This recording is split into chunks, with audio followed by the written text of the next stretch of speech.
Riverdale sometimes deals with disturbing and problematic topics. We provided a list of content warnings in the episode description.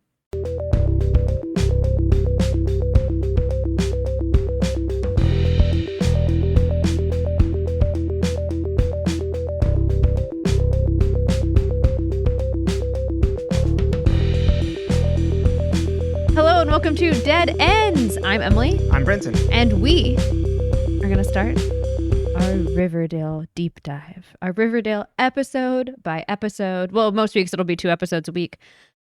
We'll see how well we handle that because Riverdale has a lot of plot per episode, like especially at certain points in the show. But yeah, our goal is, except for this one and probably finales, is to do 2 episodes a week. And we have seen the show before.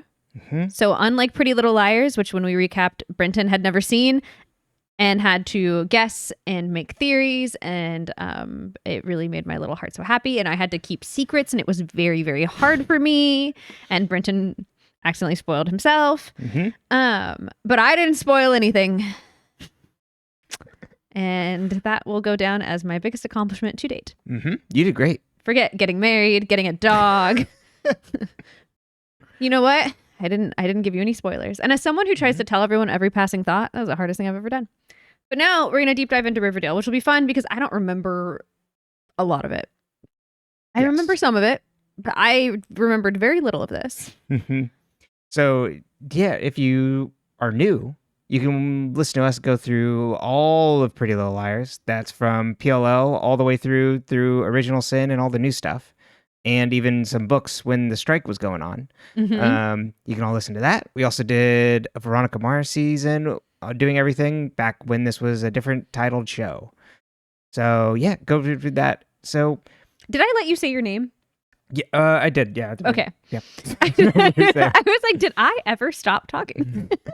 But I'm assuming we'll probably be referencing those shows as it comes up. So heads up for spoilers on those. Just, we've gone through it and it's in our archives, so just be aware. Pretty Little Liars will be spoiled for you if you haven't seen it, and we will probably make references to later things in Riverdale or like ask questions related to it. We're going to try not to spoil things, but there are no promises and no guarantees. Yeah, I don't think we're going to talk explicitly about like a lot of things that happen, but I mean, we'll probably make references to things. Yeah, like I've brought up on our Pretty Little Liars podcast so many times, Archie and the Bear. Yeah.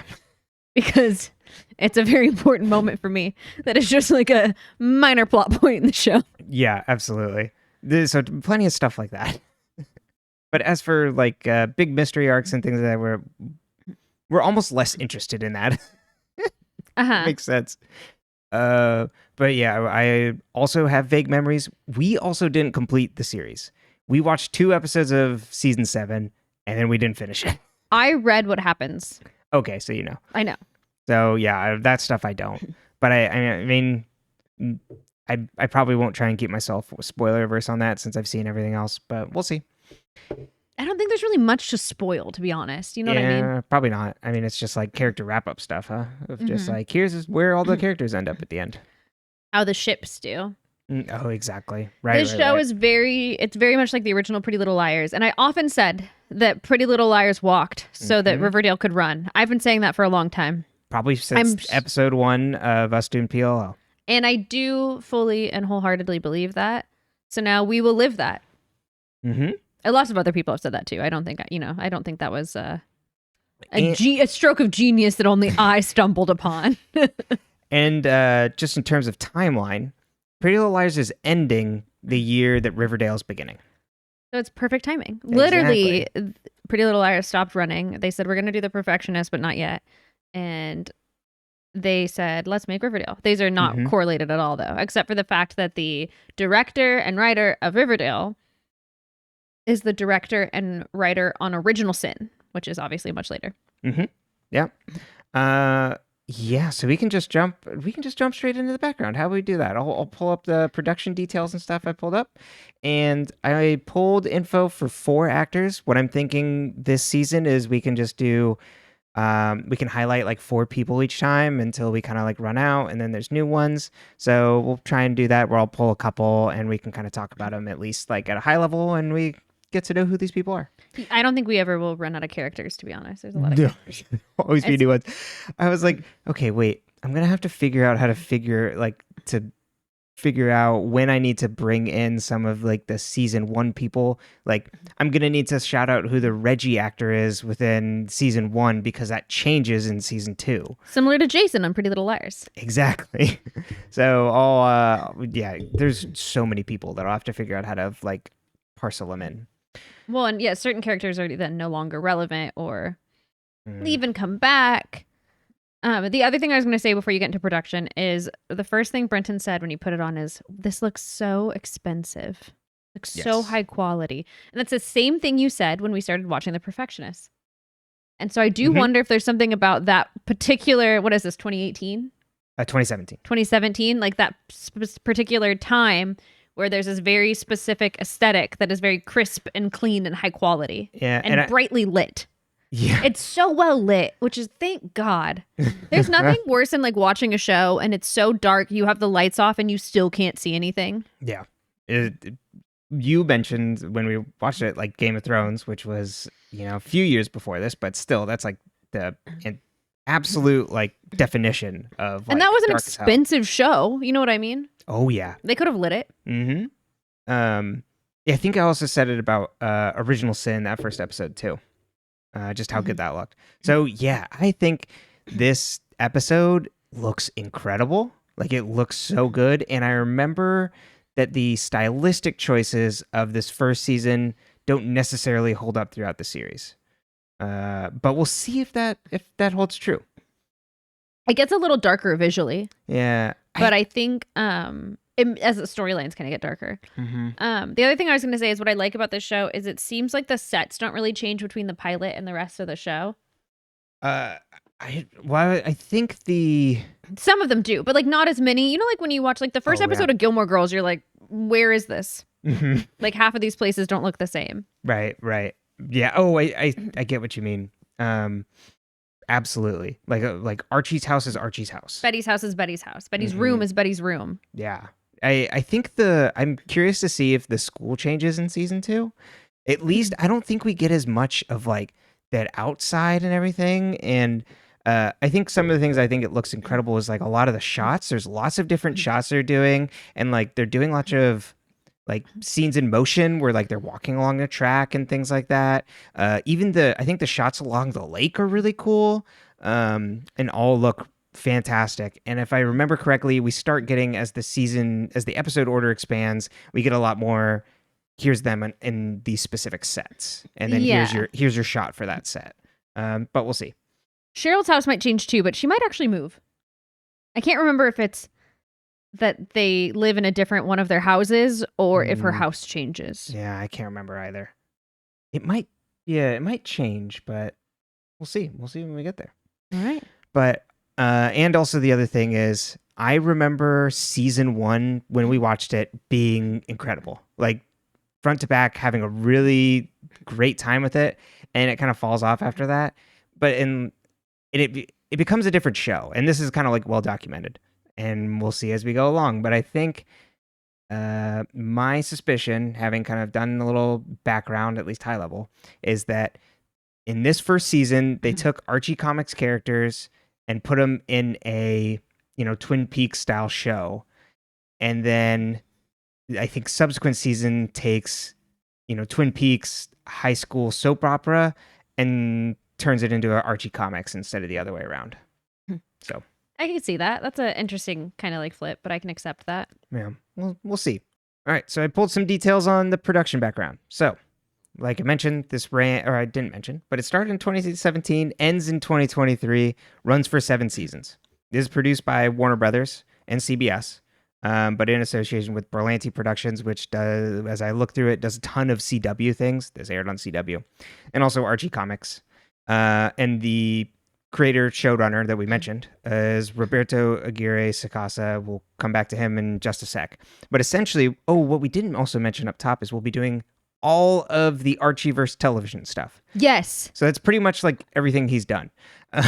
So we'll be doing Chilling Adventures of Sabrina. Love that. One season of Katie Keene. Never seen it. Exactly. So but I love Lucy Hale. This all has really good tie-ins. It really does.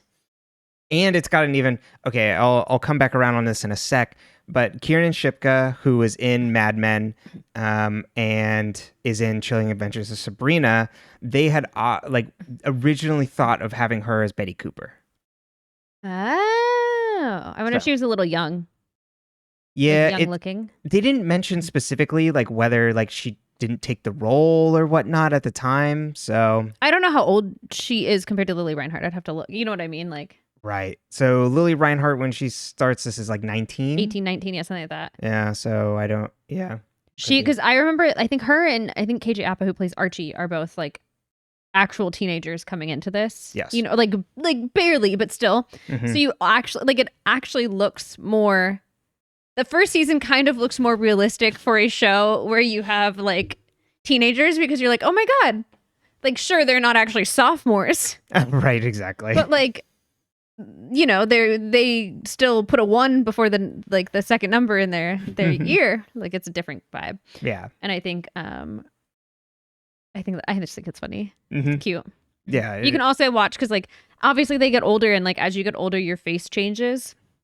Usually it thins out, or it changes a little. Features change, so it's very fun to watch these early seasons and be like, oh my God, they actually look like babies. Absolutely. Then again, I guess when we first watched this, we were still adult, but we would have looked like babies in comparison to now. Right, that's true. That is very true. I mean, I was 26, 25. We started watching this when we still lived in Santa Barbara, I think. Right? No, San Francisco. Really?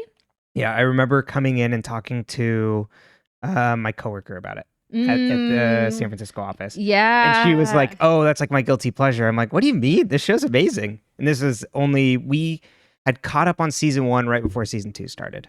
Okay. I remember this specifically. Yes. That's when we used to binge watch television on the weekend and drink bottles of wine. That's right. So it might not be good. We don't know. We weren't sober. Well, 6 years later, you'll be the judge. All right, so this was originally a movie pitch for Warner Brothers. So Archie Comics, long-running comic strip, started back in the company was MJP Comics, and they originally started in 1939. Archie first appeared in 1942 and was so popular he got his own comic, and he was even so much more popular that they named the company after him. What's in 1946. really funny about that is in this show, Archie's probably one of the he's in every episode, but plot wise, he's one of the least relevant characters 90% of the time.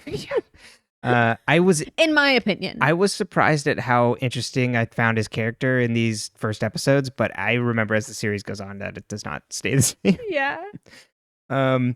And so then all these characters that you'll see here are part of Archie's orbit, but then also are getting their own comics and things. It's the strip itself is these short comics, almost short kind of pages, funnies, where there's it's not meant to be here's your everyday teen and here's the things that are going on in town. So Betty and Veronica is a cultural thing of people knowing of these are the two women that you're choosing, essentially. Your love triangles is classic Betty and Veronica. Mm-hmm. These two different types of people, and you have to choose. And Archie famously did not choose until the 2000s. So it's this long running thing. Doesn't he pick Betty? Veronica. Oh, he picks Veronica? Yeah, but this is in 2009 or something, I think. Really? In the comics, he picks Veronica? Yes. Interesting.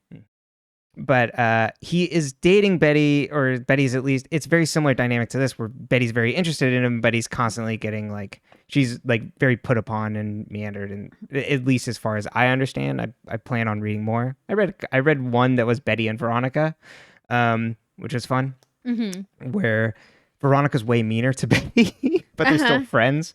They're frenemies, quote unquote. But because this is comics also, you get lots of all these other branching narratives and spin-off comics like Betty and Veronica comics, Jughead comics, like following these different things. Josie and the Pussycats? Josie and the Pussycats, Sabrina, the Teenage Witch. Chilling Adventures of Sabrina is something that comes later, courtesy of Roberto Aguirre Sacasa, as far as I can tell. Correct me if I'm wrong on that. But when he launches like the horror part of Archie Comics. He gets really big also from writing Afterlife with Archie, which is about a zombie apocalypse in Riverdale that like Jughead has to work with like Sabrina to solve. So these types of things, yeah, where like, you're taking these concepts of these characters where like the main line is just like, we need to like, here's Archie like interested in another girl or something like that. And then here's like what the bumbling because of that, because people aren't communicating. Like that's sort of like romantic comedy sort of thing in comics form. But you tell all these other types of stories with like superheroes and stuff like that, that I want to keep in mind. That's the Pokemon card pocket alert going off on my phone that I can open up a pack, but we'll save that for later. You just hold the button down and it'll silence. He's so fancy. The newfangled iPhone. But where was I going? I want to keep that in mind as we do future seasons too, of like why I think it's like more Archie comics, because it's like here's these kind of like wilder stories and things telling these characters. Okay. But yeah, I mean Archie comics huge. So and then coming back around to Roberto Aguirre Sacasa, he's actually the chief creative officer at Archie Comics from like 2013 and was like a lifelong fan of Archie Comics, but also came up doing like theater and interested in horror movies. And you don't say. The man who wrote Tabby? 100%. But he attended Yale School of Drama and like he had also originally got a Bachelor of Arts and a Master of English somewhere else. So like definitely put his time into school, but wrote plays and got a cease and desist for a play like in like 2003 that was called Archie's Weird Fantasy, where Archie and other characters like come out as gay. And so he and then had to like run it as like something different because he got the cease and desist. And also wrote for TV and wrote like on Big Love, Glee. He also wrote the screenplay for the Carrie reboot in 2013, which I was like wild. So again, pulling in horror. And also wrote comics for like Marvel. So has a lot of background in comics. And then like I mentioned, he's the creator, writer, and producer and showrunner. So like main things across all these different shows for Riverdale and Sabrina and Pretty Little Liars Original Sin, but not the showrunner for Katie Keene. So interesting tie there. He also tried to develop a Jake Chang series, which is apparently an Archie Comics character, but CW passed on it. So. Oh, and then weirdly, just another weird background information. He's the son of a Nicaraguan World Bank official who then became a Nicaraguan ambassador from the U.S., Francisco Javier Aguirre Sacasa. So not as relevant, but I thought that was interesting. Very interesting. Coming back around to Riverdale was originally a movie pitch where it's like, oh, it was just going to be like a straightforward coming of age story. You could totally imagine it, right? Like just regular kind of like teen comedy, like growing up featuring Archie characters. Went into a pitch and a VP. You might see headlines about this and it's a little misleading until you look at the interview, where VP looked at him and it's like, this is too plain. We need a higher concept, like time travel. And then it thrown out that in this movie, he should see like a future version of himself that's like a schlub, like Archie, played by Louis C.K. This was in 2014, so that's very different sort of vibe. But so like when you see like headlines that it's like, oh, it was almost this, no, this was like a VP throwing it out in a pitch meeting. So they took it back, ended up not moving forward on the movie, retooled it into a TV series with new producers that came on board. Was at Fox at 2015, didn't move forward, but then moved to CW 2016, and then the rest is history. Those plot points are kind of funny because of like where the show goes, but 100%. We can unpack that much later. Mm-hmm. All right, so then it's also important to note, I think, that when this show starts, it's very idyllic like lifestyle, but grounded in reality. Mm-hmm. Like this first season is fairly, the characters of course are like caricatures and comics. Like they really are like those characters, but everything's a little more grounded in reality. And as the show goes on, that's going to completely unspool. Yeah. And so like it's going to make like Pretty Little Liars is like, oh my God, Spencer's twin Alex and all of this look like child's play, except it usually, for the most part, kind of explained things. You're going to get Chad Michael Murray at one point. Yes. But we don't I want to not talk about where that goes. It's going to be something that you would not expect from millennial heartthrob Chad Michael Murray. So good. Yeah, like Archie he's trying to figure out how to balance like his obligations to his family, football, and like wanting to play music. He's doing his High School Musical. Yes. Archie is literally living it's a High School Musicalification. High School Musicalification. That's not a great way to say that, but it's whatever. Hard, yeah. Musicalification. I don't know. But that's a much more like relatable, grounded YA coming of age story of like learning to like balance the priorities in your life. Betty's got a crush on the boy next door, but he likes her friend, and she likes this friend that's really nice to her, but like, you know, like what, like how does that play out? And we, you know, Jughead used to be friends with Archie. Not appearing in this episode. And he's just watching. But yeah. And to that point, on like where it starts, kind of like that more grounded vision, it gets a lot of like critical success at first because it's like, wow, it's this like interesting new take on Twin Peaks using Archie comics, and then kind of slowly becomes derided over that. And especially like as they put it on like the Wikipedia and kind of articles, that it becomes this like butt of the joke on the internet. There's like a quote of Lily Reinhardt, like, yeah, it's kind of hard a little bit, like having to deal with this. Like people don't understand that it's supposed to be like over the top, like campy. Camp. Yeah. And it makes a lot of sense when you see like the influences they're pulling from, and I think also keeping in mind comics. Yeah, that it comes from comic. Yeah. So like when it goes to all these wild places, it's like, yeah, because they're telling these like constraints of like what other types of genres can we pull in here, not here's your tight one season murder mystery show. Definitely. Yeah, it starts as like a one season murder mystery, and then it quickly becomes a like there's a dead body under the floorboards, Edgar Allan Poe style, like strangeness, but also like you're going to high school. Mm-hmm. And you're going to wear pearls. Are you going to wear pearls? And you're going to have Fabergé eggs, but they're going to be... What are they called? So the best thing the show does... That comes up so much later. Is the show creates their own words for things. It's why Brenton and I were so shocked in Pretty Little Liars Original Sin that they called the Orpheum, because that's like a name of theater. We were like, it's got to be like a Orpheum, like there's got to be some sort of fake name to it, because that's what this show does. Yep, 100%. All right, so should we move into our featured actors for this week? Yeah, sorry, I just remembered about Jingle Jangle. Yeah. So these are all things you get to look forward to. Yeah, I'm so excited. Yeah. So Archie is played by KJ Apa, who's from New Zealand. Doing a good job masking his accent, I will say. He does a really good job. 100%. He was first noticed on the primetime soap opera Shorthand Street, New Zealand, as Kane Jenkins. Love the name. Yeah. He's also a musician, released an album in 2021. The song that he plays for the group during this episode, that's him. So there was a 4-month talent search for Archie, and then Deadline reported that he auditioned the Friday before that the deadline paper went out and landed the role within days. So they apparently saw him and were like, you're hired pretty much immediately. And he was 18 years old at the time, and he's a natural brunette. So they're constantly dyeing his hair. And there's an interview with the, the makeup team. The MUA. Mm-hmm. Oh, is that what it's called?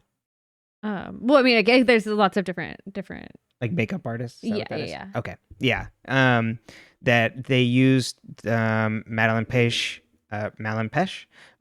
who plays Cheryl Blossom. They used her natural hair color as the standard for like how to dye his hair. And then we already mentioned her before, playing Betty Cooper is Lily Reinhardt. had done like television work when she was younger, but had lived in like North Carolina, and so had auditioned for Betty was by sending in a video and got rejected. Ended up moving to LA to try to continue her acting career. The role was still open. Went in, auditioned again, and after went through rounds and got the role. And then she now has her own production company, but was outside of this, I don't know if you saw the movie Hustlers, was in that, and apparently was a cameo in the Charlie's Angels reboot. And like I mentioned, that they were originally thinking of Kiernan Shipka in the role for Betty. And then also a good reminder that like if at first you get rejected and then something's still open, try again. Absolutely, 100%. Like make sure you work on your craft or whatever you need to do first, and then keep going. Yeah, there's no shame in trying again.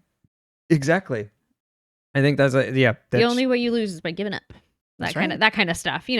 Obviously, in life there are times where you have to cut your losses, but where she's like, well, now I'm in person. Maybe I'd make a better impression. Or maybe she was like, you know what, I could have done this better in the. I don't know what her version of the events are, but sometimes you leave something or you do something, and then later you're like, I could have done that better. I feel like with every single audition, that's how you'd feel. You know what I mean? One time I applied for a job and I did not read the job description fully, and I applied for a job that you had to be bilingual in English and Spanish. And you're like, well, and I was like, well, not for me. Probably gonna auto reject me, aren't they? Only English. I am not bilingual in English and Spanish. For those of you that don't know. Camila Mendes plays Veronica Lodge. This is her acting debut, which when I was first researching, I was like, oh my God, that's amazing. And it's like before she's she's graduating from NYU Tisch because she's like 22. So it's like, okay, so she went to school for this and this is her first role. Also co-founded a production company called Honor Roll in 2024. And then is apparently in a new He-Man movie that's coming out. So I guess good for her. She's in a couple, I feel like, Netflix movies too. Yes, Do Revenge was the big one. She was also briefly, I guess, in Palm Springs. I don't remember her in it though. And is also in a Maggie Rogers. Isn't she the bride in Palm Springs? Oh, that you might be right. I think you're right. That's a good movie. That's a good movie. We watched that when we used to drink a lot of wine and watch movies at night, I feel. It was over pandemic. Oh, it was early pandemic then, I feel. Yeah, it came out in 2020, so somewhere around then. And then my last one for this week. You might think we'd be doing Jughead, but he's really not in this episode, so I instead did the real star, Madeline Pesh, who I mentioned is Cheryl Blossom. Previously in some movies I hadn't heard of called The Hive and The Curse of Sleeping Beauty. So she was quote unquote pinned for the role, which means that she was essentially she had met a producer who was working at the time on The Legends of Tomorrow, CW's superhero show. And was she was going to audition for something, and he's like, you'd be great for a pilot I'm working on. So he brought her in because they hadn't opened up the role for Cheryl yet. And we're like, oh, you're auditioning for Betty, but not really, wink, wink. We want you to bring you in and to meet you. And then so eventually officially cast in 2016. Mm-hmm.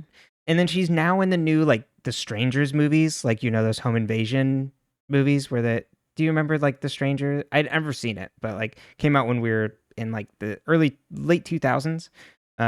It's horror movies, home invasion sort of things, people with masks invading your home. Sort of horror movie. Yeah. So they're doing a trilogy of those where they're all coming out 1 year after another. And apparently she's in all three. So but the third isn't out yet, or the second and third aren't out yet. And in these first couple, this first season, and Cheryl quickly becomes one of the best characters on the show. Hands down. It becomes. She starts strong, but I feel like she gets better. She has so many good lines in this episode. I'm like, here she is. This show is also very millennial, and I could see the youths referring to this as cringe, or chuggy, if you will. Is that a word? We'll talk later.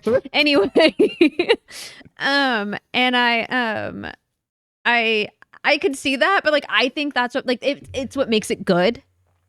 And so you have to be very aware of that going into that. And if that kind of stuff makes you uncomfortable or you don't find that fun, this is not the show for you. You're going to be miserable. Yeah, absolutely. So you have to make a conscious choice to enjoy the ride. Here's your warning. It has to be fun. If you're not doing it for fun, if you're trying to take it too seriously, Riverdale's not for you. That's it for my background then. So should we finally get into the recap? Yeah. Yeah. So what we do is I'll do a recap of notes I took throughout the episode, and then we'll get into discussion afterwards. But we'll do kind of like some intermittent discussion during the summary, and then wrap things up. All right. So Chapter 1, The River's Edge. Yeah, my first note is this show looks so fucking good. So there you go. We opened on a Jughead. You yelled it when it came on. Yeah, so then I wrote it down. I was like, I guess. I mean, it's got nice camera quality. I don't know. Just like the shots and everything. And no, I agree. I was just like, that's not what I think about. Yeah, fair enough. We open on Jughead narration talking about this idealistic town Riverdale, but there's shadows underneath.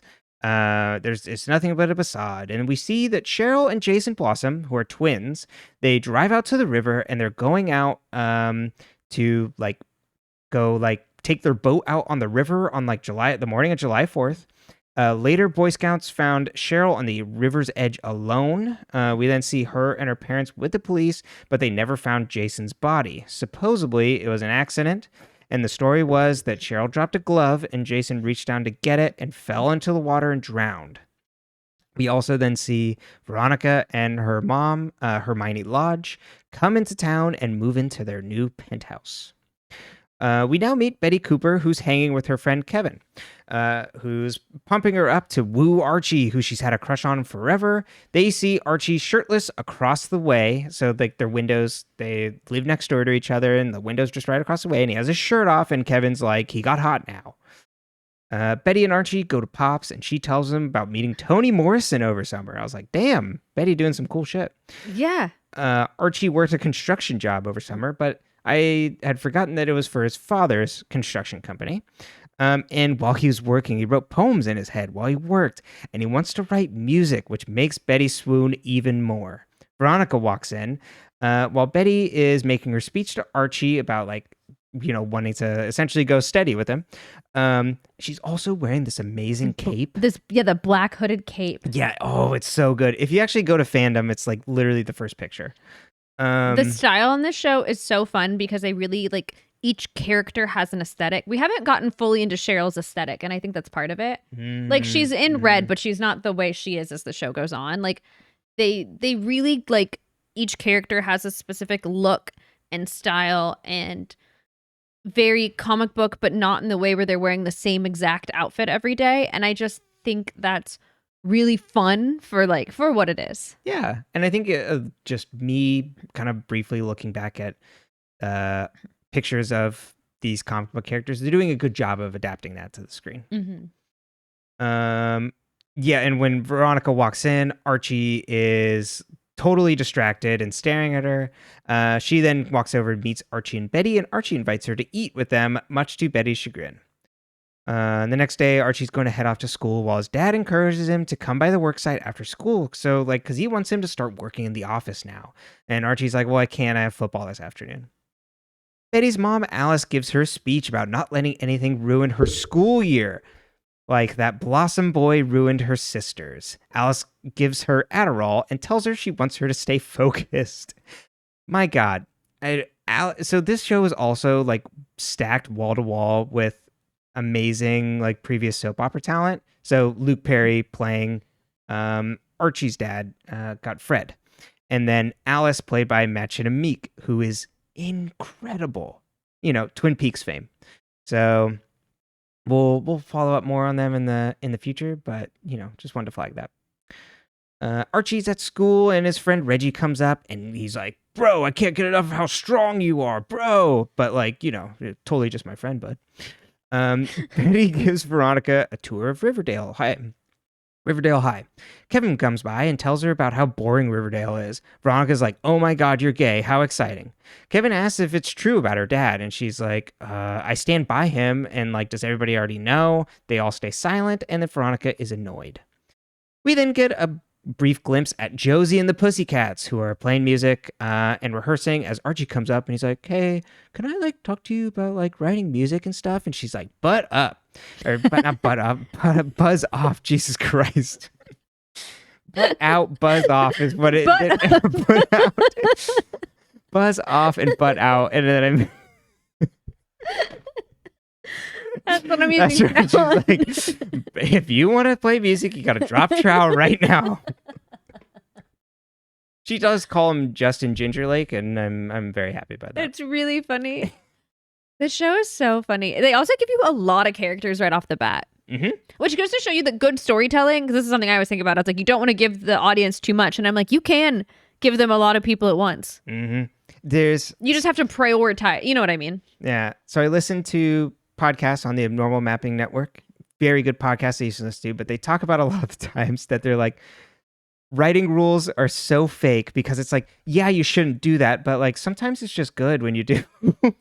It's like how you shouldn't start things with like a dream sequence and like, you know, whatever. And then you're like, every now and then you watch something that starts the dream sequence and you're like, how else would you have started that? Exactly. You're like, this is so good. Yeah. Most of the time you're like, oh, this is annoying. But right. So it just cracks me up every time. It's not what the rules are. It's how well you can do it with storytelling. I think all storytelling in general. Yeah. It's just like, well, you just got to make it good. And what fits that story. Mm-hmm. Veronica talks to Kevin and Betty and is like, is Archie available? And Kevin's like, well, no, Betty and Archie are endgame. Veronica says Betty should ask him to formal. And Kevin's like, oh, it's canceled because of what happened to Jason. And Veronica's like, who is that and what happened? Cut to the school assembly. Cheryl gives a speech about her brother, and she asked the formal to be uncanceled because her brother wouldn't want people to like not be living. And celebrate him. Archie locks eyes with his teacher, Mrs. Grundy. We then get a flashback where she drives up outside of the construction site wearing heart-shaped sunglasses and then picks him up and they hook up. It's like very Lolita, like, but inverse, you know? But she's wearing the heart-shaped sunglasses and she's got an old bug. Yeah, it is fun, an old bug. I'm like, how do you even hook up with Archie in an old bug? I mean, obviously you should not hook up with children. Like, as a teacher, I mean, and just in general, as we learned with Ezra, like all in all, I mean, not that we had to learn that makes it sound bad, but it's bad. Don't do that. Once again, we've got a student-teacher relationship flipped this time. Yeah, this is different, and we definitely have more to say about it when we talk about Archie. But I'm just like, it's a very small car.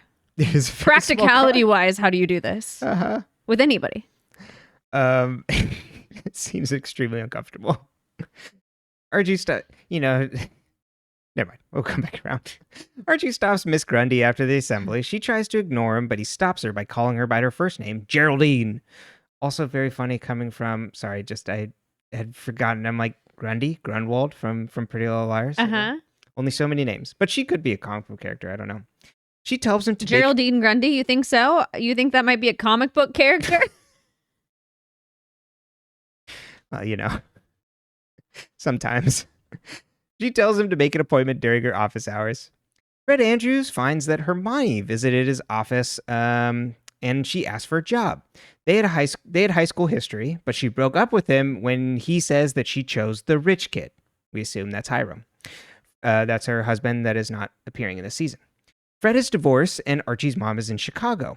But it's played by Mr. Kelly Ripa. Yes. Spoilers for future. That's not really a spoiler. Yeah, that's true. Yeah. Casting decision.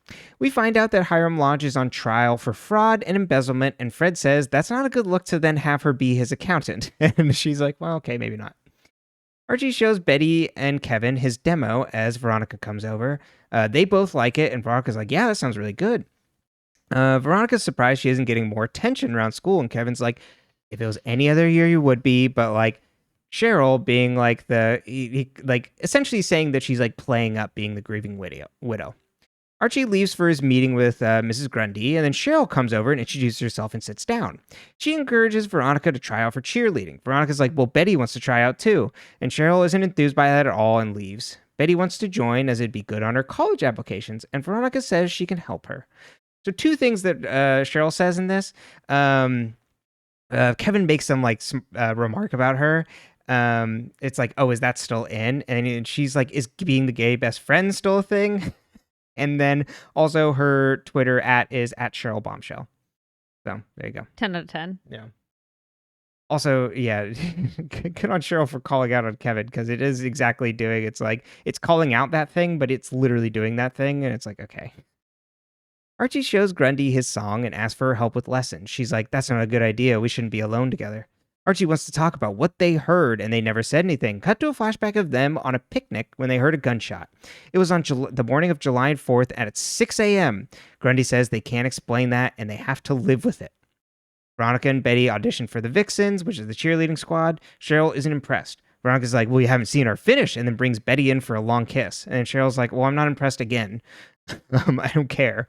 And then interviews them, which means she digs into Betty's sister.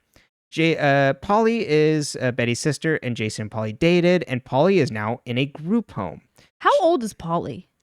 So Jason would have been like a senior, so Polly, we assume, is around the same age. So Cheryl and Jason are seniors? Oh, wait, they're twins. They're twins. Right, so it would have been, Polly would have been older and dating him then. Uh-huh. Yeah. That's what I always try to parse together. Like, it's always, the ages don't make any sense to me when we first start the show.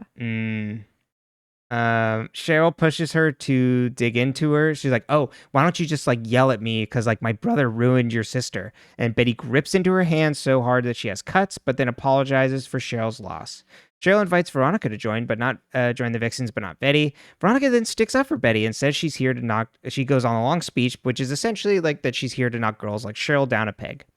Archie's at football practice, and the coach offers him a spot on varsity and then hands him Jason's number. Jason is barely in the ground.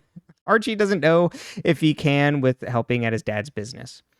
We see Veronica and Betty are now on the Vixens. Betty asks why she defended her since she's like from the It crowd in New York. And then Veronica's like, "Well, it got really bad when like the news about my family broke and like there was a bunch of shit that people were writing and like saying mean things about me." And I'm like, "Damn, it was true. I was a mean girl.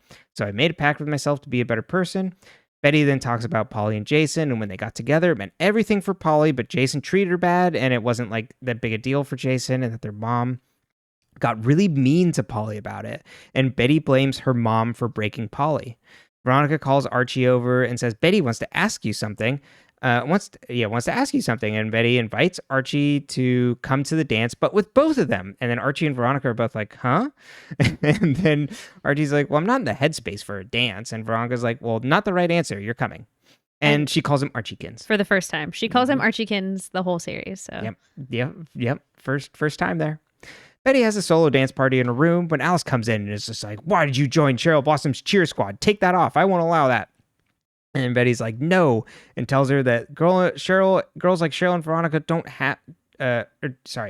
Alice then says that girls like Cheryl and Veronica don't like girls like us. And then Betty puts her foot down that that Veronica's her friend and that she's gonna go out and do this. Hermione comes home, and Smithers, who's their butler, says the car service found their missing bag and brought it over, and inside is a big stack of cash. Fred comes over to talk to Archie. He got a call from the coach and asked why Archie said he can't play football because he's working for him, but he told him earlier that he couldn't do the work for him because he wanted to play football. And Archie's like, "I want to do music, Dad. You don't understand. I want to go into the arts." And he's like, "I don't want to inherit your family business." And Fred is kind of shocked that because 3 months ago you were all in on this and blah, blah. And Archie's like, "Well, I changed my mind." And then Fred, ever the picture of positive masculinity, says, "I won't force you to do anything you don't want to. The decisions you make now, though, will affect who you become. And whatever you choose, you have to have confidence about it, and you can't lie about them." Just home run. Home run. Good parenting. Absolutely. Archie, Veronica, and Betty arrive at the dance, and there's banners of Jason up everywhere. This is something that I just noticed. I was like, "Oh my God." It's from floor to ceiling. They're like, "Oh." True. Veronica encourages Archie to not have to choose one avenue. "Why don't you do football and music?" And then leaves the two, Archie and Betty, alone. Archie asks for 1 minute and goes to talk to Mrs. Grundy. Kevin runs up and is like, "Hey, Moose propositioned me in the bathroom." Grundy is annoyed Archie came over and is like, "Archie, remember we had a deal?" And Archie's like, "I want to make a proposal for independent study, and I won't say anything about July 4th. You just have to help me." And she's like, "Okay. If we do it in the mornings on Monday, Wednesday, Friday, I can help you with music." Cheryl introduces Josie and the Pussycats on stage, and they play, and she's like, "They're going to play a song that my parents said they were listening to when me and Jason were conceived." Betty and Archie slow dance. How would you take that if you were their peers? It's so fucking funny. Betty asks them to be a couple, and Archie looks over at Grundy and clams up. Cheryl tells her lackeys to make sure Veronica, Betty, and Archie go to her party. At Cheryl's amazing house, she invites everyone to play Spin the Bottle. It lands on Veronica, and she spins on behalf of Archie. And Veronica tries to resist, but Cheryl pushes her into it. Veronica and Archie go into the closet for 7 minutes in heaven, but they just talk and open up. And Veronica asks Archie about Betty and him, and he's like, we're just like, she's my best friend. Archie asks about her dating history, and then they end up making out. They leave the closet, and Betty is run off, and then Archie wants to go with Veronica to find her. Veronica's like, we messed up tonight. The last thing she's going to want to see is the two of us trying to find her together. Archie goes to Pop's and sees Jughead sitting in a booth. Archie asks Pop if Betty came in, but she hasn't. Archie then sits down at Jughead's booth where he's writing a novel about the summer and Jason. Jughead offers Archie advice to open up and talk to Betty. It'll go a long way, and it would have helped, it would have helped with us. It's like, it sounds like you broke up. If you had talked when we were dating, Archie. Archie finds Betty outside her house looking sad. Betty asks if Archie loves her or even likes her, and he's like, of course I do, but like, you're perfect and I'll never be good enough for you. And then she's like, just gets that like sad, angry like look, you know what I mean? Like, just like, how dare you? And then like goes back inside. Kevin and Moose meet up to hook up near the river. Kevin trips over Jason's dead body floating on the river's edge, and his body has a bullet hole in his head. We see the next morning as police pick up the body in the town watching it. Jughead's narration says, by the following Tuesday, the first arrest will be made. The end. Okay. I'm thinking for this one, we'll just talk about characters, individuals. Let's do it. We'll start with the Blossom twins. We got Cheryl and we got Jason. We know nothing about Jason. No. Except that people tell us he was not good to Polly. Yes. No one seems to give a shit about Jason being dead other than Cheryl. Mm-hmm. The coach is like, here's his uniform. We got a spot open up. I don't know. It's just open on the varsity team now. Here you go. But Cheryl acts, there's so much that they asked it in the interview I read with her in season 1 with Madeline Pesh of just like, is there anything weird happening between you twins? Because there is this very like romantic thing of like, they go to the river's edge and they go out on a boat together, and she's crying and like desperately depressed for him. And even refers to him as her soulmate. So there's definitely like a very like intertwined thing going on there. Mm-hmm. But I also think it like, I mean, that relationship, the journey on the show gets so much weirder. But in general, I think about how like people are so afraid to have like vulnerable, like deep relationships. But like with a twin, I think you kind of can't avoid that. Right. So like, I think it's a way to highlight their closeness. Mm-hmm. It's like yes, very close. Yeah, like it doesn't have to, not all like close activities have to be deemed romantic. No, I mean, they're obviously like playing into that a little on the show. Right. It's like almost like a natural closeness, even if it's not romantic. It's uncanny. It makes people feel uncomfortable in a way that it's like, it's not quite right. There's something not right. Yeah. And I think even like the way other people talk about it within the show, like Kevin calls her a grieving widow. Mm-hmm. Exactly. Yeah. So it's the perception that everybody else has.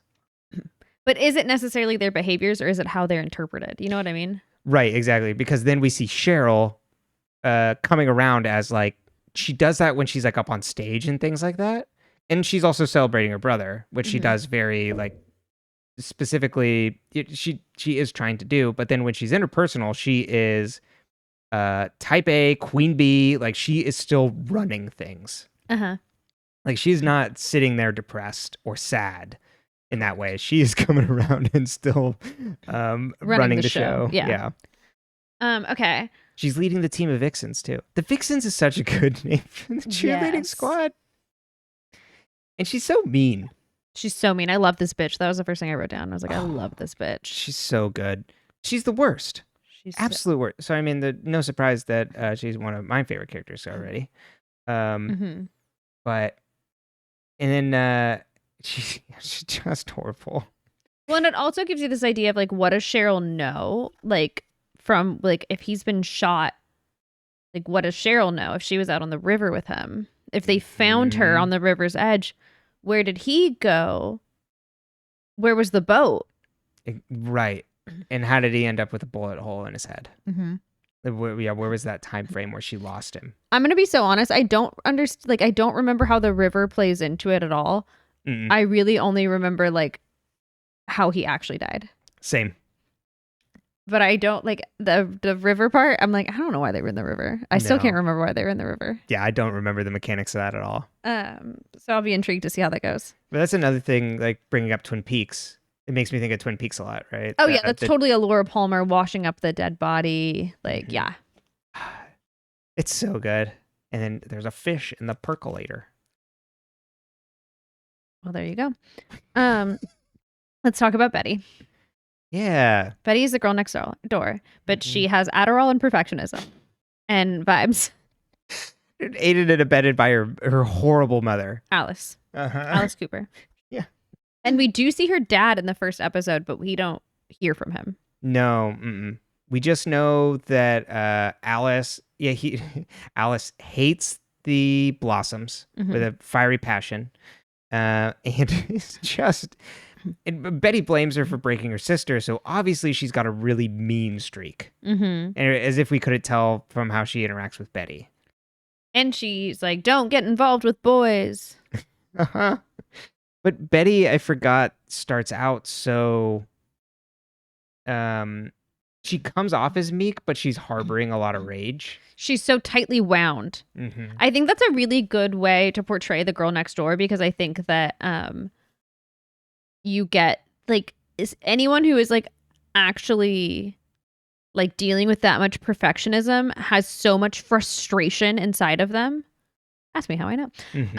That I think it's a really good portrayal of that. Like the gripping her hand so tight, she's got like the marks from her nails and like she's bleeding, like the so physically tightly wound that she is like ready to combust. And she's a ticking time bomb. Oh yeah, 100%.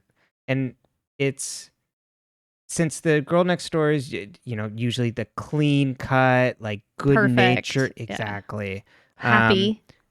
Right. She's not. It does a good job of showing that this is just a like image that she's putting up, because she's also not like super naive about anything. She's just like, she's trying to be what everyone expects her to be, but without the naivete. And it's just heartbreaking of like, oh, she loves Archie so much. When she even like yells at her mom about it, like, I try to be the perfect daughter, I try to be the perfect sister, I try to be the perfect student, like I try to be perfect at everything, and like she's just like driving herself insane. Slowly but surely. And yeah, she just is so enamored by Archie. Like when they're sitting in the booth and Archie's like, I wrote poems and I like.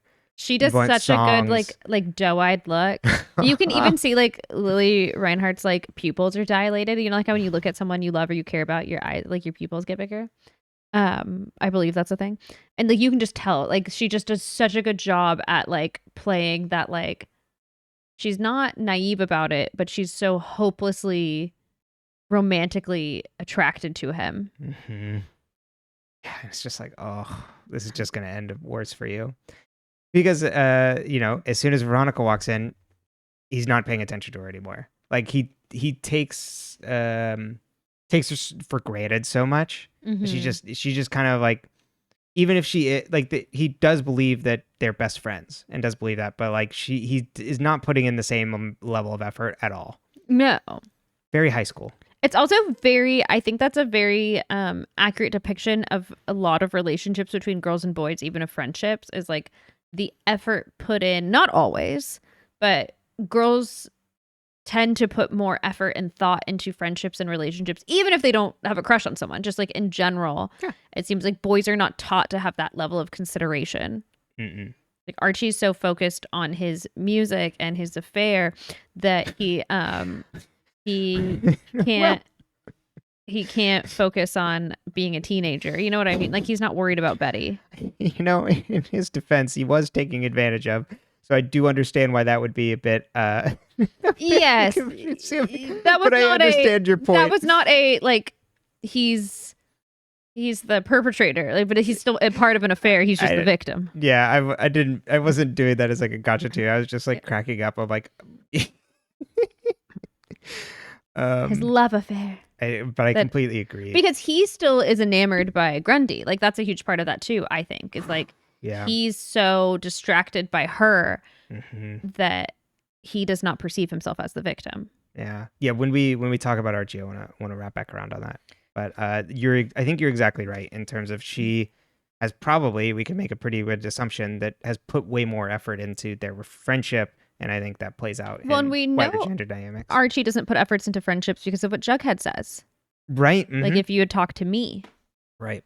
So it's like, obviously, Archie does not put the same effort as his lifelong friends into relationships. We assuming Jughead's a reliable narrator, which we would assume he is because he's our only narrator. It's true. Yeah, we got to trust him. What else can we do? Okay, let's talk about Kevin. Kevin is gay. That is the first plot point about Kevin, which I think is just hilarious that they really like. I love that they were like, here's representation, but I do think it's hilarious that they were like, we have to mention he's gay every single scene. You want some background? Yeah. So he was the first gay character in the Archie comics verse in 2010. Oh, very cool. Yeah. That makes a lot more sense because I was like, I mean, yeah, he's gay. That'd be like saying Veronica's rich every single scene. 100%. It's like good, but it's also so stereotyped. He's like typical stereotype of like, he gets along with the girls. He's also the one that's most like open in talking about like feelings and sexuality. Yeah. And but they like flip it on its head where he's also very comfortable in it. So like when he's down on the edge with Moose, he's talking about that part is so. That's what I wrote down to talk about next. Okay, go for it. No.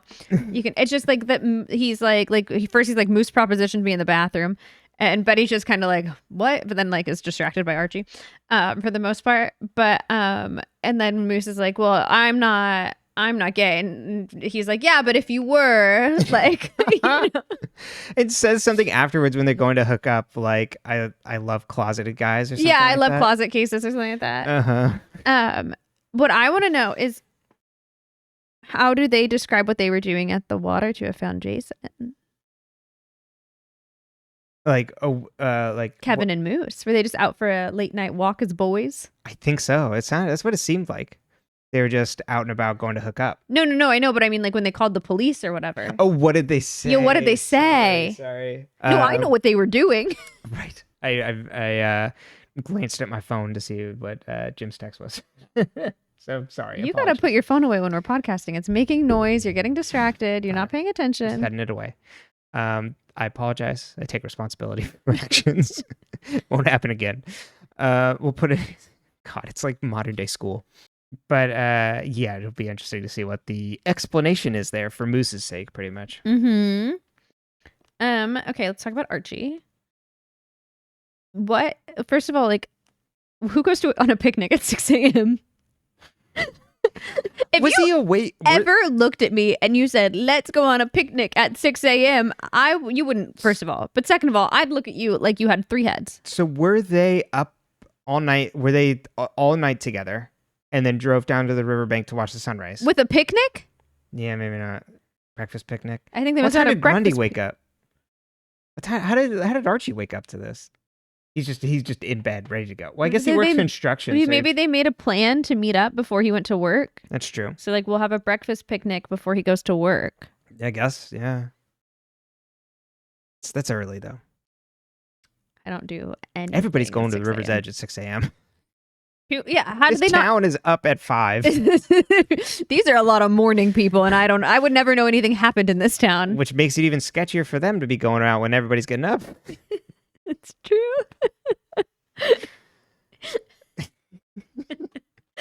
Right? You're like, dang, it's everyone. All the redheads get up at 5. That's right. The Blossoms and Archie. But let's talk about Archie and Grundy. Yeah. So you had mentioned it of like how in love he is with Grundy and enamored. they do a really good job of like, oh, he's such a naive child about this entire relationship. He doesn't realize that he's being taken advantage of, being used in this way. And even the way that like Grundy's kind of like brushing him off, which like you understand because she did this like horrible thing of like engaging in this relationship with a minor and a student, but just completely like twisting him up. And when he's saying, and he's like, I just want to talk about it, like they do like this extenuating circumstances of like they heard something and it could have been like Jason being killed. But Archie is like, when he's saying I want to talk, it's like he just wants to be able to talk to someone about what they've done together and like their relationship. Oh, I feel like it's what he heard. Like he just feels so much guilt about hearing something and not reporting it. I think it's also mixed up in that he has to keep this secret about their relationship, that it isolates him, which again, it does. This inappropriate relationship that they weren't supposed to engage in, but he's the child in this case. It's very Arya Ezra, early Arya and Ezra. Right. She's like, but the show knows that like, this is like wrong. Yes. And we all knew it was wrong, but you know. So yes, in this show, the difference would be that they definitely highlight that obviously, if you are an adult, you should not date minors. And just the way she even comes to like pick him up too is like, does look like she's like out and about and driving near the construction site to try and pick up someone. She even like when she's wearing the glasses, pulling them down, like it definitely makes her look like maybe predator is not the right word, but no, it is. Yeah, predatory. It's heartbreaking, like seeing like Archie just be like want to open up to her and just can't. So he has to keep this big secret. Yes. Did you have another thing about Archie? No, just using his Troy Bolton era. Yeah, I was gonna bring that up. I think like that's like we mentioned, starting a very YA thing of like this. He has to figure out how to balance his life and figure out his priorities and what he wants to do. And I think it's very, he is this people pleaser also for the people, for like the authority figures in his life, but he doesn't know how to meet all those. So instead he like chooses to like lie about it. And I think that's how you could probably maybe also like go to like where he cuts off with his friends. He doesn't know how to meet people in places. So instead of like trying, he shuts down and like pulls back. So I think it's really, like I said, I think Luke Perry just kills it in that scene, and he will continue to kill it throughout the rest of the show that he's in. First of many good dad lectures. Yeah, because he's just this really positive version of masculinity of like, he is this typical man's man. He literally owns a construction company that like works, but he also talks to him like, like giving those dad lectures of like, son, and here's how you be a good man. But it is a lot more of like, you have to honor your commitments and honor what you want to do with your life. And you have to like be upfront with people. I think it's really important. And so I like Archie's kind of like role there. And I didn't really quite pick up, but like as it starts out in this, he's not the Archie Andrews I assume that like the comics kind of are, of like, he's the, like, everybody loves him, he's the popular kid, like is well liked by a lot of people, but it seems like he, quote unquote, got hot over summer, and he's now on the up, like, because even Cheryl mentions that too, of like, oh, look at that, like, he got hot. Definitely. Veronica, what I like about Veronica is that she starts as like a girl's girl. Veronica's very much like, she's trying to be reformed. She's trying so hard. And when you're 16 and a cute boy standing in front of you, but she really, what are you gonna do? Veronica, for the most part on the show, really owns who she is and the things she does. Like, she's kind of like the inverse of Archie in that way. Like, they're probably like a good foil in that way, where like Archie is very like afraid to say who he is or what he's done. Like, he doesn't like to own, at least in the beginning, he doesn't like to own it. And as the show goes on, Archie's like, that's why I think more that the Grundy thing, part of it, like a lot of it, is about feeling guilty about not reporting that gunshot, because Archie becomes so frustratingly moral throughout the entire show. But like, is this maybe the moment that shapes that? I don't know. But Veronica is not necessarily moral by any stretch of the imagination, but she will own it. She is exactly who she is, and she will walk into the room and say who she is, and she will own if she fucks up for the most part, at least in the beginning. Yeah, like, and she can, yeah, she, like she mentioned, she hasn't always been a good person, but she's like trying to be now, and comes from a place where she was in the it crowd, has lots of money, so she comes from a lot of power, but is using that now to like defend her friends and be outspoken. So she's like a really fun character to watch in there, as like she's extremely loyal and will like go, you know, bear down on people that are the, you know, like Cheryl, that it's like, oh, what are you really trying to pull off here? Like, I will end you. Oh. So Veronica's just great. And her and Betty's friendship in this first episode is fantastic. That it's like they immediately click and they like get along. And it's not like I saw in the comic that it's like frenemies. It's like Veronica's like, I'm a teen. I did something stupid. I fucked up. I need to go find her. And also having the wherewithal of like, Archie, she doesn't want to find us together, like tracking her down, because that's going to make her feel even more fucking worse. Yes. Josie and the Pussycats. Yeah. We get a brief scene. We get a performance. It's so, I mean, you know, mean. like above extremely cool. That's about all we can get right now. You know what I mean? Like, sorry, Archie, we're like way too cool for you, and we have our own things going. We're gonna go to the top. At one point, I feel like there were rumors that they were going to make a spinoff show with them later in the show, but then it didn't end up happening, correct? There is a backdoor pilot. But then it did not get picked up. No. We may have, I at least in my thoughts, we talked about this before too, we may have a little something to slot in there when we get to that as well. That's not till like season 5 though, so we got a little ways. What do you mean? Well, a little something related to Josie and the Pussycats. The movie? That's right. Yeah, and we could also watch episodes of the cartoon. Did you ever watch the Hanna-Barbera cartoon? Yeah. I remember having a good time with that. Except in my brain, I always I get it confused with, what was the Hanna-Barbera cartoon with the shark? And he was like, they also had a band.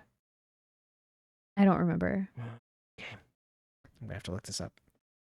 Well, and then last but not least, really, I mean, like we meet Hermione. We already talked about Alice a little, but is Jughead, and he and Archie are allegedly old friends. And you know, maybe if Archie had bothered to talk to Jughead, they would have remained friends. Jabberjaw. I do remember this. Jabberjaw. Yeah, that'll be interesting. You know, we'll keep a close lid on Jughead. You know, I had forgotten. We'll see how irrelevant he is in the first episode. Yeah, and how I feel like it takes like a few episodes before he's like really part of the whole thing. Until we get the speech. That's right. Where he talks about being weird. If you've been on the internet in the last 10 years, you know the like, I'm weird, I don't fit in, and I'm not gonna fit in. Oh, I can't wait till we get to that. Yeah, because we don't fit in. Not gonna fit in, let me tell you. Do you have any other thoughts or characters you want to talk about? No. Well, maybe just briefly touching on Alice again. I can't wait till we get more Alice. I think Madge Meek just absolutely kills it on this show. She's hilarious. And she's a monster. Yes. She's an absolute monster that you get from this. Like, oh, I refilled your Adderall. Like, you really need to like stay focused. Just a little snapshot in there. So I can't wait. And then this is just for me, that the song that Jason and Cheryl go out to Sweetwater River on, that's a Johnny Jewel song. I don't know if anybody Johnny Jewel fans out there. Italians do it better. He's Chromatics and what was it, Glass Candy? So great. Love Very Johnny fun. Jewel. Oh, and let me see if I can find I did want to find the song that they slow dance to. The Josie and the Pussycat dolls, or that they perform, that Cheryl and Jason were conceived to. Call it by its proper name. Yeah. Or yeah, I don't know this. It's a original song called All Through the Night with Riverdale cast, quote unquote, featuring oh wait, no, they're covering a song. This is just attributed wrong. A song by Jules Shear. Yeah. There you go. Who also wrote the Cyndi Lauper hit single All Through. Yeah, it's a Cyndi Lauper song, All Through the Night. There we go. Oh. I don't know the song, but I had to track it down. There you go. So, keep that in your playlist. There you go. So our main mystery right now is who killed Jason and why does it look like it's Cheryl? Why does it? Yeah. And was it Cheryl? Seems a little guilty, doesn't she? That and where's Polly? What did Jason do to Polly? Mm-hmm. What did Alice do to Polly? What did Alice do to Polly? And what's up with Jughead? Well, he's just writing his In Cold Blood to steal the Truman Capote reference earlier in the episode. There we go. Well, actually, real quick, just now that I remembered that, where Veronica meets Archie and Betty, and she makes a reference to Truman Capote and mentions Breakfast at Tiffany's and In Cold Blood, and Archie obviously has no idea what she's doing, but does it like, ha ha ha. Like, that's so funny. It's so good. Just a little touch. Love it. But we have an email inbox if you want to send us questions. We'll probably, if you have any questions, collate those to the end of the season, or, if it's something we could bring up in the next episode, we will. You can send those into deadendspcast@gmail.com. If you are watching the video version, you can also leave us a comment on YouTube. On YouTube, we are at dead_ends. You can also find this on all your audio podcast platforms of choice at Dead Ends. We appreciate positive reviews and sharing with your friends. Apparently, that's the only way for podcasts to get out there is, the algorithm likes those 5 stars and sharing it amongst people. So please do that. I also created us. We are now on Blue Sky, where you can follow us. What is our Blue Ski name? At dead/ends.bisky. There you go. Yeah, we'll post updates and all that good stuff. All right. Boy, we need a sign off. What do you mean? It's going to be, we don't fit in and we're not going to fit in. It's true. But we haven't gotten there yet. Okay, well, there's going to be 12 episodes for those of you who have never seen Riverdale. I'm so sorry. I think it's 10, actually. You're going to have to wait, but I promise it's worth it. Yeah, it'll definitely be worth it. All right. So I mean, what else are we going to tell them? Like, don't forget to refill your Adderall? Like, what do you got? Yeah. Don't go for early morning boat rides in Sweetwater River. Who goes on a picnic at 6 a.m.? Yeah. If you ever had a breakfast picnic, I'm so sorry if I've offended you, but I just can't imagine wanting to get out of bed at 6 a.m. to have a breakfast Sound picnic. off in the comments. How early have you gone out for a picnic? Have you ever gone out for a picnic? That's true. I love a picnic. We do. All right. Do you want to give us the sign off one more time? Or do you want me to do it? We don't fit in. We're not gonna fit in. Okay, love you. Bye. Oh, see you next week with 2 new episodes. Yay! Yeah, watch episodes 2 and 3 if you want to watch them. If not, you can just listen to Brenton recap them. It's up to you. Yeah. He doesn't get all the fashion details, but we do our best. Yes, we do try. That's it. Goodbye.